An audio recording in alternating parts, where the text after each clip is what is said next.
చెప్తే మీకు అర్థమవుతుంది. ఒక మాస్టర్ చక్కటి సాధన చేస్తారు.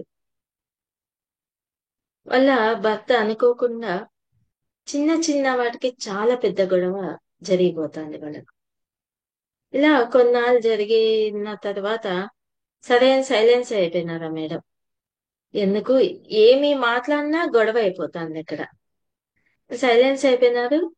ఆ ఏదో జరుగుతుంది. ఏం జరుగుతుంది అనేది ఫస్ట్ ఆఫ్ ఆల్ అర్థం కాల. సాధన పెంచినారు. సాధన పెంచినాక ఇక్కడ బ్లాక్ టీషర్ట్స్ అని ఎన్నో సరికాని చైతన్యాలు కూడా ఉంటాయండి. మనం ఎప్పుడైతే బాధకు గురవుతామో ఈ దుఃఖం వాళ్ళకి ఆహారం, వాళ్ళకి ఇష్టం, వాళ్ళకు ఒక ఎనర్జీ వస్తుంది. దుఃఖము ఒక ఎనర్జీనే, సంతోషము ఒక ఎనర్జీనే కదా. ఈ ఎనర్జీ వాళ్ళకు చాలా బలాన్ని చేకూరుస్తుంది. అవి కూడా అడ్డపడుతుంటాయి. అదంతా కూడా హీల్ చేసుకోవడం జరిగింది. కానీ కొంచెం తగ్గింది, మార్పు అయితే వచ్చింది. సరే, ఇంకా మార్పు జరగాలి. ఒక 25% మార్పు జరిగింది ఈ ప్రాసెస్ చేశాక. ఒక డిఎన్ఏ క్లాస్ కు వెళ్ళడం జరిగింది. అక్కడికి వెళ్ళినప్పుడు ఆ ఒక మేడం పర్సనల్ గా మాట్లాడితే ఆ మేడం చెప్పింది ఏమిటంటే, ఆర్కేంజల్ మైకేల్ మాస్టర్ ని ఇన్వైట్ చేసి, ఆ దివ్య ఖడ్గాన్ని ఇన్వైట్ చేసి వారిని హీల్ చేయండి అని చెప్పారు.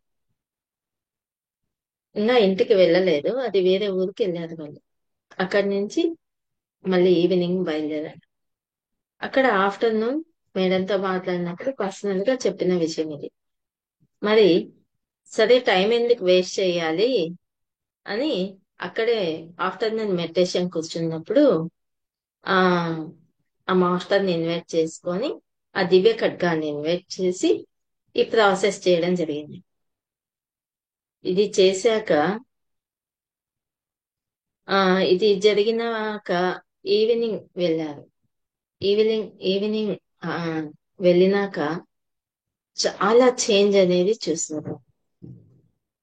ఏదైనా అండి ఒక ప్రాక్టీస్ చేసినప్పుడే మనకు అర్థమవుతుంది. మరి ఆర్కెంజిల్ మైఖేల్ మాస్టర్ ద్వారా ఎటువంటి ప్రాసెస్ జరుగుతుంది. విశ్వసించాలి, సాధన పెంచాలి. మనము కూడా ధ్యానం ఎప్పుడైతే ఎక్కువ చేస్తామో ఆ సమయానికి కావాల్సింది ఎవరో ఒకరి ద్వారా అందుతుంది. మన మైండ్ లో అన్ని వింటాం కదా, అది ఆ సమయానికి బయటికి రావడం జరిగింది. ఆ నాలెడ్జ్ అనేది కూడా. అందుకే ఆ సాధన పెంచాలి. దేనికైనా సాధన పెంచినప్పుడే ఆ మాస్టర్స్ చేసే హెల్ప్ కూడా మనకు అర్థమవుతుంది.